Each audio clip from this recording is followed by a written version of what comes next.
Hey, good morning, Kelvin. Morning. Just curious, as you go through the process of the guys coming back and you get them in practice, have you seen a noticeable difference in terms of them getting back into the conditioning part of it, as each day goes along? Yeah, I mean, it's the guys that the first batch, Tramon, Bryson, J1, that was the first batch. They were kind of out of it in that Alcorn State game, obviously, all three of them. They just, practice this time of year is not like practice in October and November. So their position coaches spent a lot of time with them before and after. We have an Alter G, which is a low gravity treadmill that we put them on. Just ways to supplement their conditioning. But conditioning is something you have to work at. But there's no substitute for playing basketball. You can't simulate a game with the emotion and the adrenaline and how that zaps your energy when you come back. I was watching Marcus the other night. It was obvious that, he's just been out. Marcus hadn't played since November 29th. Caleb will be back, but, Caleb coming back, Marcus coming back, Bryson, Tremont, J1, they're all the same, yet they're all different because their bodies react to things differently. All right, go to Mark Berman, Fox 26. Mark, go ahead, please. Hey, Kelvin, happy holidays. Same to you. I know that you said that when you get Caleb back, you'll feel whole. Do you feel whole yet, or is that going to take a while? Well, when I mean whole, we just get all our guys at practice so we can go 5-on-5 and progress from there. Our depth is a big part of, roster management is getting the roster you want and then managing it accordingly. That's what roster management is. And, every coach just wants all his players available, but we know, everybody knows injuries is part of the game. You got guys in, you got guys out. It dictates a lot of times how a season goes, there's not a day goes by that I don't think about Fabian, but, with his ACL. So I guess whole would mean we'd have Fabian in there, but we're as, getting back as whole as we can be with the group we have. Practicing and,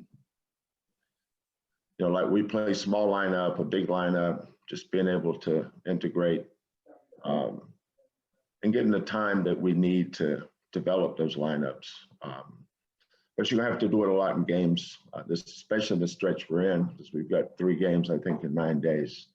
So a lot of what we do is gonna be done through games, because we're not gonna be able to go full speed in practice like we normally would. All right, we'll go to Matt Musil with Channel 11. Matt, go ahead, please. Hey, Kelvin, Merry Christmas. Same to you.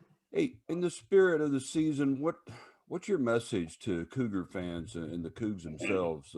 Everything you guys have been through, you're going to go back out on the road now, but everything you've been through here in 2020. I think it's more of extending blessings to everybody. Be appreciative of what we have. Pray for those that are less fortunate than us. Just staying aware that we've lost 300,000 Americans through this COVID. The world is going through a pandemic of epic proportions, and that we're all blessed to be able to do what we do and have what we have, and I don't think you can thank God enough for it. How about your assessment of UCF, playing them on the road, the challenge there? Yeah, I've just been watching the film of them. They play a fun style. they've got 5 really, really good basketball players on the floor at the same time. They got a big-time recruit, top 50 kid, C.J. Walker, kid transfer from Oregon, the 6'9", athletic. They were up 12 on Michigan, beat Florida State, beat Auburn, beat Cincinnati. You watch them play, you can see why. Mahan kid's a star. He's legit. He would be arguably the best player we've played against so far is Mahan. I think the strength of Texas Tech team is their team. Boise State's strength. Austin didn't have a good day against us, but we all know he's a good player. Sometimes we have days like that.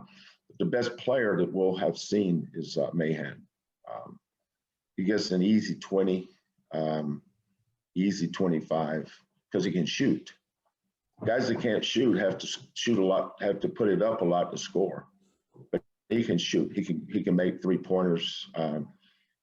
Looking at his stat sheet across the board, he's in the 60s and 50s and 80s in his 3 main categories, and that's a sign of a good shooter. But he also can create. Matchup problem at the 4 with the Adams kid, left-handed, difficult size, because their big guys are a lot like us.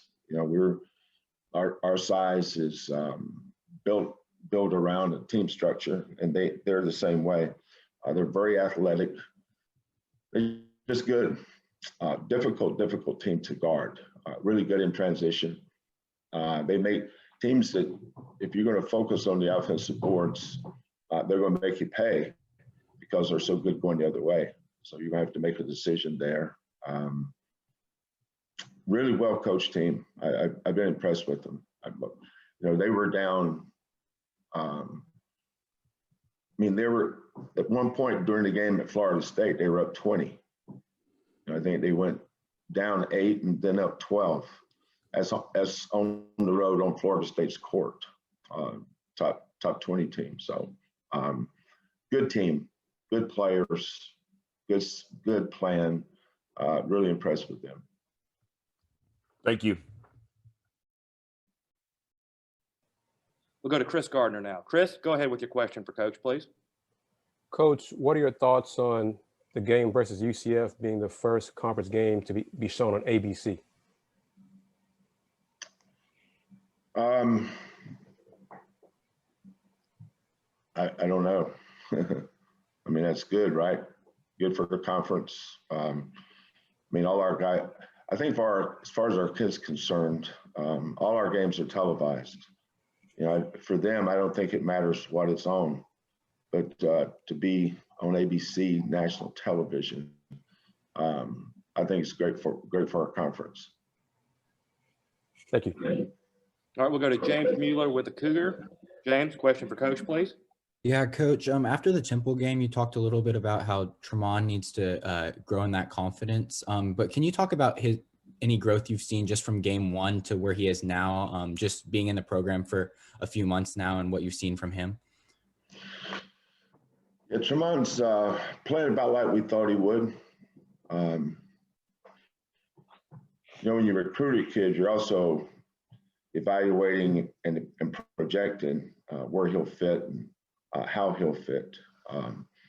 Whether it's Nate Hinton or Armani Brooks, any of the kids, Galen, the batch we had last year, Marcus, Caleb, all these guys, they're all good at something, which is what attracted us to them. Tramon is a very good offensive player. The thing that we want him to, continue to focus on offensively is not playing in traffic. When you beat the initial line of defense, you beat your man, somebody's going to come and help. Reading that help is not taking the next dribble, on time, delivering the ball out of traffic on time instead of playing through traffic. In high school, he was used to going 1-on-2, 1-on-3, 1-on-4, doing what he wanted to do. Teams here are too good. You know, teams that play with good spacing, you're always a kick out and an extra pass away from an open shot. And he's still developing that thought process and how to handle that. You know, I think his last 2 high school games, he scored 80-some points. And when you're doing that, you're not reading the defense.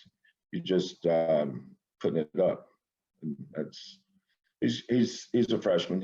He's played 6 games in his career. He's going to get better as he goes. All right, we got time for 2 more questions here. We're going to go to Joseph again with the Chronicles. Joseph, go ahead, please.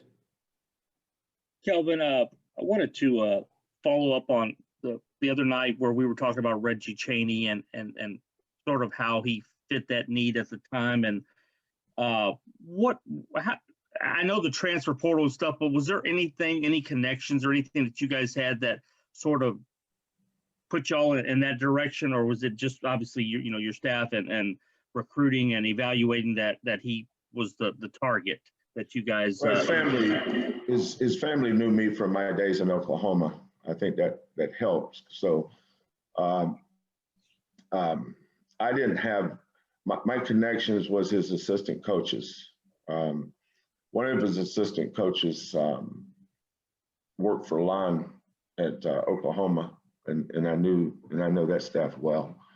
And then he's from Tulsa, and then he transferred. I think his junior year, his family moved to Dallas area, North Dallas. So we, some way or another, everybody's connected in college basketball. But the mother and the father, the mother went to high school with a kid that I coached at Oklahoma. She went to Booker T. Washington High School there in Tulsa, and one of her classmates was a kid that I coached, and I noticed. So I think she was really comfortable, and I think once the assistant coaches that he had at Arkansas talked to him about our style of play and how we go about our business here, I think that really appealed to Reggie. Usually in the transfer portal, these kids get hit so hard. With once your name hits the transfer portal, within probably 2 hours, your phone doesn't stop. But every staff has their own way of recruiting, about going about their business. But we knew right away there was a connection with Reggie, and we were able to close that out. Thank you. Merry Christmas, Coach. Merry Christmas. All right, we'll go to last question here with this, and then we'll go, Coach. You'll stay with the broadcast crew. We got Mark Berman from Fox 26 again. Mark, go ahead, please, sir. Kelvin, I know in this environment there are 0 guarantees, but are your expectations you'll have all your players available Saturday minus Fabian? Cam Tyson, I think his last day in isolation's today. So he will not have his myocarditis test, and we can't let him play until he gets cleared for that. So he'll be the only one. Thanks, man. Have a safe trip. Okay, Merry Christmas, Mark. Everybody, thank you very much.